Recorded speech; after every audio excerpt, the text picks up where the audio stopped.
Hello everyone, welcome back to channel.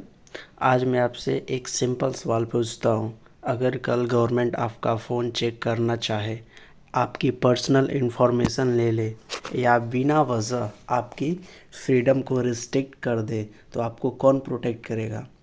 Answer is article 21।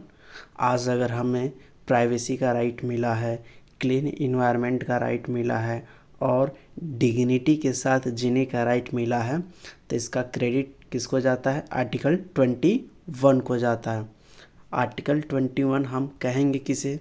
या article 21 कहता क्या है? No person shall be deprived of his life or personal liberty except according to procedure established by law।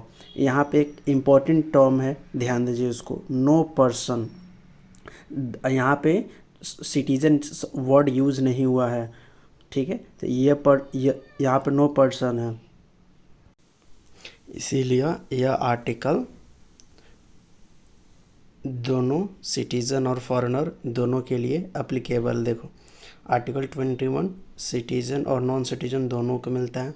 और एक और important बात जो आपको याद रखनी चाहिए, यूपीएससी कभी भी पूछ सकता है या इसके ऊपर पीवाईक्यू भी है कि कौन कौन से ऐसे आर्टिकल है जो केवल और केवल इंडियन सिटीजन को मिलता है। तो आर्टिकल 15 है, 16 है, 19 है, 29 है, 30 है। ये वो आर्टिकल है जो केवल इंडियन सिटीजन को मिलते हैं। यहाँ पे हमने एक वर्ड पढ़ा था, प्रोसीजर इस्टेब्लिश्ड बाय लॉ। ये हमने कहाँ से अडॉप्ट किया हुआ है? जापानीज़ कॉन्स्टिट्यूशन से अडॉप्ट किया गया है। अभी अब क्वेश्चन को सुनो।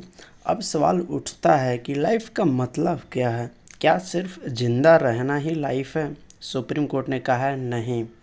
सुप्रीम कोर्ट ने बोला है कि लाइफ का मतलब है डिग्निटी के साथ जीना, साफ हवा, साफ पानी, प्राइवेसी, एम्प्लॉयमेंट, लीगल एड, ये सब आर्टिकल 21 का ही पार्ट है। अब यूपीएससी का एक फेवरेट कॉन्सेप्ट आता है, golden triangle, because it considers article 14, 19, 21 सब। मतलब अगर गवर्नमेंट कोई लॉ बनाती है तो उस लॉ को 3 टेस्ट पास करने होंगे। उस लॉ को 3 टेस्ट पास करने होंगे, जैसे इक्वालिटी, रीजनेबलनेस, पर्सनल लिबर्टी। अब आते हैं हम आर्टिकल 21 के सबसे इम्पॉर्टेंट जुडिशियल जर्नी पर। जैसे 1950 में एक केस होता है, ई.के. गोपालन केस। यह एक कम्युनिस्ट लीडर थे।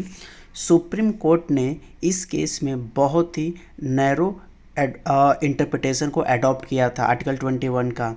कोर्ट ने कहा अगर लॉ बना हुआ है तो स्टेट लिबर्टी को रिस्ट्रिक्ट कर सकती है। आप कैसे याद कर सकते हो? इस केस में गवर्नमेंट को ज़्यादा पावर दे दिया, ठीक है। उसके बाद से आता है मेनका गांधी केस 1971 में इनका पासपोर्ट क्या कर लिया गया था? सरकार के द्वारा जब्त कर लिया गया था, ठीक है। और सुप्रीम कोर्ट ने इस केस में बहुत ही रिवोल्यूशनाइज्ड इंटरप्रिटेशन किया था आर्टिकल 21 का। कोर्ट ने कहा सिर्फ लॉ होना काफ़ी नहीं है, law must be just, fair and reasonable होने चाहिए। एग्जाम्पल, मैं आपको एग्जाम्पल दे रहा हूँ। मान लीजिए कल पार्लियामेंट एक लॉ बना दे कि बिना रीज़न किसी को भी जेल भेजा जा सकता है। क्या सिर्फ लॉ होने से वो वैलिड हो जाएगा? नहीं। Law must be all fair and non arbitrary होनी चाहिए, ठीक है। और एक और बहुत ही लैंडमार्क जजमेंट आता है सुप्रीम कोर्ट का आर्टिकल 21 पे, पुट्टा स्वामी केस में। यहाँ पर सुप्रीम कोर्ट बोलता है कि इंसान की personal photographs, medical records, bank detail, mobile data, ये सारे उसका अधिकार है। वो चाहे तो किसी को ना दे, उसकी ये प्राइवेसी है। All these are protected aspect of informational privacy. अब हम देखेंगे कि इस आर्टिकल 21 में कौन कौन से राइट्स इवॉल्व हुए हैं और किस केस में इवॉल्व हुए हैं, ये भी देखना हमें बहुत ही इंपॉर्टेंट है, क्योंकि यूपीएससी पूछ चुका है। राइट टू प्राइवेसी कौन से आया था? केस पुट्टा स्वामी केस में। यहाँ पे आपकी पर्सनल इन्फॉर्मेशन प्रोटेक्ट रहेगी। उसके बाद से आता है राइट टू मैरी, कौन से केस में आया था? सफ़ीन जहान वर्सेस आकाश केम। फिर उसके बाद आता है right to clean environment, Subhash Kumar state of Bihar, साफ हवा साफ पानी भी आर्टिकल 21 का ही पार्ट है। उसके बाद आता है right to livelihood, Olga Tellis versus Bombay municipal corporation, रोजगार और लाइवलीहुड के बिना वजह डिस्ट्रॉय नहीं किया जा सकता। उसके बाद से आता है right to free legal aid and speedy trial, Hussainara Khatoon और स्टेट ऑफ बिहार, ये किस में गरीब व्यक्ति को फ्री लीगल असिस्टेंस मिल सकती है, ऐसा सुप्रीम कोर्ट ने बोला था। उसके बाद से आता है last right to die with dignity, यहाँ पे सुप्रीम कोर्ट ने पैसिव यूथनेसिया को अडॉप्ट किया। इंडिया में एक्टिव यूथनेसिया इलीगल है, Common Cause versus Union of India case में ये आया था। और भी सारे राइट्स इवॉल्व हुए थे, लेकिन ये बहुत ही इंपॉर्टेंट राइट्स है जिनसे यूपीएससी क्वेश्चन पूछने के चांसेस ज़्यादा रहते हैं। यह यूपीएससी का फेवरेट कॉन्सेप्चुअल एरिया है। Procedure established by law versus due process of law. Procedure established by law मतलब यहाँ पर क्या है, यहाँ पर केवल यह देखा जाएगा कि लॉ बना है या नहीं बना है। ड्यू प्रोसेस ऑफ लॉ में क्या देखा जाएगा, जो लॉ बना है वो फेयर भी है कि नहीं, क्या इक्वालिटी तो किसी की इन्फ्लुएंस नहीं कर रही है। After Maneka Gandhi case Supreme Court ने ड्यू प्रोसेस ऑफ लॉ के अप्रोच को अडॉप्ट कर लिया। अब हम कुछ मेंस पर्सपेक्टिव से हम देखते हैं कि क्या है।